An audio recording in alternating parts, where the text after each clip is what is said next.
نہیں ہے. اسلام صرف داڑھی کرتے پاجامے اور برقعے کا نام نہیں ہے. اسلام ایک مکمل سویلائزیشن ہے, ایک مکمل تہذیب ہے. شرافت اسلام کا جز, حیا اسلام کا جز. اللہ اکبر. یہ حیا اور حجاب ایک زیور ہے, زیور. میں ایک بار دلی سے امریکن ایئر ویز کے جہاز پہ سوار ہوا, سخت بیمار حالت میں تھا, بخار تھا مجھے بہت تیز. 3 بجے رات کو فلائٹ میں پہنچا اس ارادے کے ساتھ کہ میں فوراً آرام کروں گا, لیکن اللہ کو کچھ اور منظور تھا. مجھے جو سیٹ ملی جہاز میں, اس میں بغل کی سیٹ پر ایک سردار جی, ایک سکھ بھائی جو فرینکفرٹ سے آ رہے تھے اسی فلائٹ سے, اور ان کے آس پاس کی سیٹیں خالی تھیں.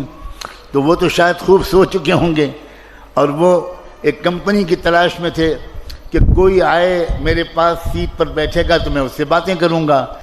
تو وہ سردار جی جو تھے انہوں نے فوراً بات چیت چھیڑی راجنیتک حالات پر. تو میں نے ان سے موضوع گفتگو کو بدل کر اسلام پر گفتگو شروع کر دی, اس طرح کہ شاید وہ شروع میں فیل نہ کریں, لیکن تھوڑی دیر کے بعد انہوں نے لمبی لمبی جمائیاں لینی شروع کر دیں. اس کا مطلب یہ تھا کہ وہ بور ہو رہے ہیں اور he is not interested at all, یہ اسلام کے بارے میں سننا نہیں چاہتے. لیکن میں بھی بولے چلا گیا. مارکیٹنگ کرنے والے کو تو یہ سکھایا جاتا ہے, لیکن اللہ کو کیا منظور تھا. سامنے کی سیٹ پر ایئر ہوسٹس بیٹھی تھی, رات کا وقت تھا, کوئی سروس کا وقت نہیں تھا. اس نے پیسنجرز کو ویلکم کیا, اپنی سیٹ پر بٹھایا, جہاز ٹیک آف کر کے آیا تو وہی بیٹھ گئی. جب اسلام پر میں سردار جی سے اپنے نیبر سے بات کر رہا تھا تو اس لڑکی نے, امریکن لڑکی نے پلٹ کر میری طرف دیکھا اور کہا کہ sir I think that you are talking about Islam. میں نے کہا ہاں, اسلام کے بارے میں ہم لوگ بات کر رہے ہیں. تو اس نے کہا can I participate in your conversation, میں بھی کچھ بات کر سکتی ہوں. میں نے کہا شیور, وائی ناٹ. تو اس نے کہا کہ میں اسلام کے بارے میں 1 سال سے غور کر رہی ہوں. اب غور کرو, سوچو اندر ہو کیا رہا ہے دنیا میں. میں کچھ پڑھ بھی رہی ہوں اسلام کے بارے میں, اور آئی لو, بہت سی چیزیں مجھے پسند ہیں, بٹ کچھ کویشچنس ہیں جو مجھے بے چین کرتے ہیں. تو میں آپ سے پوچھوں. میں نے کہا پوچھو. میں اس وقت اسٹوڈنٹ تھا اسلامک یونیورسٹی آف مدینہ میں. تو اس نے مجھ سے پردے کے بارے میں پڑھا. اس نے کہا کہ مجھے سمجھ میں نہیں آتا کہ یہ 50% آف پاپولیشن کو آپ کنفائن کر دیتے ہیں بیہائنڈ 4 والز, تو انسانی ڈیولپمنٹ میں یہ بہت بڑی رکاوٹ نہیں ہے. تو میرا ایک مزاج ہے, مجھے میرے بزرگوں نے یہ سکھایا کہ جب تم سے کوئی سوال کرے تو تم اس وقت اللہ کی طرف متوجہ ہو کر چپ کے دعا کرنا, سوال بھی سنتے رہنا, اور دعا یہ مانگنا کہ اللہ اس کا جو سب سے اچھا جواب ہو وہ آپ میرے دل میں اتار دیجئے, میں تو کچھ جانتا نہیں ہوں.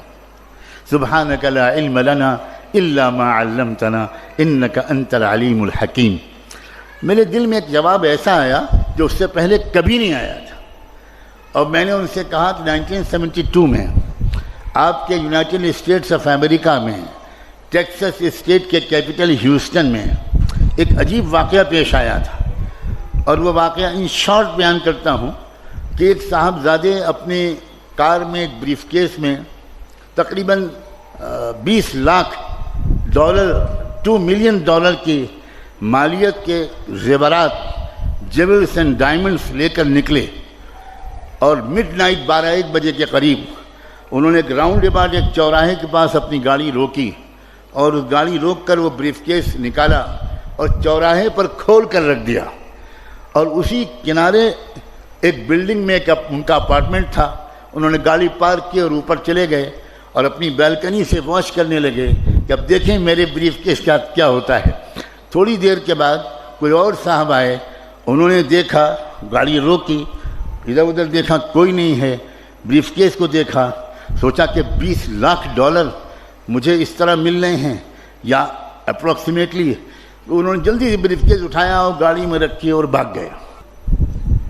اس نے نمبر نوٹ کر لیا مالک نے, اور پولیس کو انفارم کیا, اور اگلے چوراہے پر پولیس نے ان کو ریڈ ہینڈڈ پکڑ لیا، کیس چلا۔ امریکن ٹیکسس ہائی کورٹ نے جو فیصلہ کیا، میں نے اس امریکن ایئر ہوسٹس کو وہ ججمنٹ کا خلاصہ سنایا کہ میں نے ریڈرز ڈائجسٹ میں وہ قصہ پڑھا تھا۔ ہائی کورٹ کا فیصلہ یہ تھا کہ اصل کرمنل وہ نہیں ہے جس نے چوراہے پر سے بریف کیس کو اٹھایا ہے، اصل کرمنل وہ ہے جس نے پروٹیکٹڈ پراپرٹی کو اوپن کر کے چوراہے پر رکھ دیا۔ یہ آپ کے ہائی کورٹ کا ججمنٹ ہے۔ تو وہ تھوڑی دیر کے لیے پزلڈ ہو گئی۔ میں نے کہا کہ آپ سمجھیے کہ یہ آپ کے سوال کا جواب ہے؟ تو کہنے لگی کہ can you please explain it a little further. میں نے کہا سیدھا بات ہے، اسلام کے نزدیک ہر فیمیل، ہر لڑکی اور ہر عورت بلینس آف ڈالرز کی قیمت کی ڈائمنڈ جیبل ہے۔ It should be protected. It should be protected.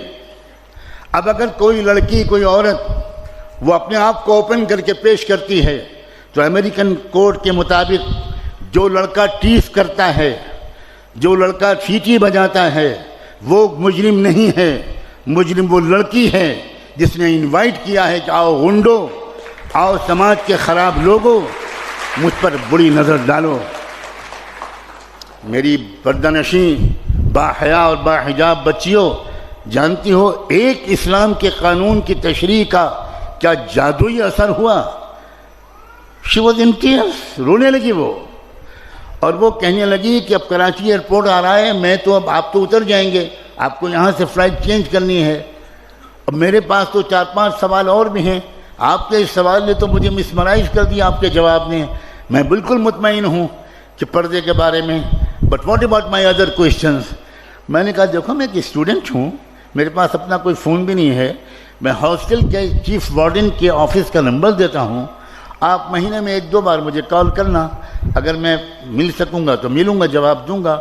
اور اگلے 7 مہینے تک وہ مجھے ہر مہینے 1-2 سوال کرتی رہی، اور میں اپنی علم کے مطابق جواب دینے کی کوشش کرتا رہا، اور چونکہ میں مدینے میں تھا تو جواب دینے سے زیادہ میں مسجد نبوی میں اس کے لیے ہدایت کی دعا کرتا تھا۔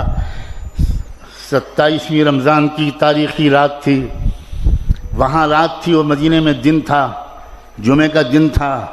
اس نے مجھے فون کیا، اس نے کہا مولانا میں نے اس وقت کوئی سوال کرنے کے لیے فون نہیں کیا ہے، I want to give you a very happy news.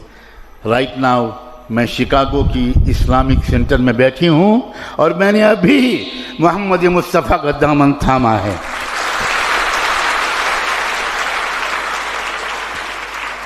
تمہارے پاس ہے لڑکیوں یہ چانس ہے کہ اپنی نان مسلم کلاس میٹس، روم میٹس، ہاسٹل میٹس، اپنی نیبرز، اپنی سوسائٹی اور محلے میں رہنے والی نان مسلم لڑکیوں سے دوستیاں بڑھاؤ اور ان سے کہو کہ پلیز لیٹ اس انڈرسٹینڈ، ہم لوگ پڑھے لکھے لوگ ہیں بھائی، ہم لوگوں کو ایک آپس میں ڈیبیٹ کرنا چاہیے، ایکسچینج آف نالج کرنا چاہیے، ہم لوگ لڑکے ہو رہے ہیں، وی آر سویلائزڈ پیپل، آئیے ہم لوگ بات کریں، آپ سمجھیے ہمارے حجاب کو، آپ سمجھیے ہمارے پردے کو۔ میں اس گھر میں رہتا ہوں، یہاں میری بیٹی بھی موجود ہے، میری بہو بھی موجود ہے، وہ پورا گھر نان مسلم سوسائٹی کا ہے، 99% لیبرز ہندو ہیں اور اپر کاسٹ کے ہیں، اور میں اپنی بیٹی اور بہو کے سامنے یہ بات کہہ رہا ہوں کہ وہاں کی پڑوس کی ہماری نان مسلم لڑکیاں، برہمن گھرانوں کی لڑکیاں، وہ ان بچیوں سے آتی ہیں اور کہتی ہیں ہمارے سر پہ اسکارف باندھ دیجئے، آپ لوگ بڑی سندر لگتی ہیں۔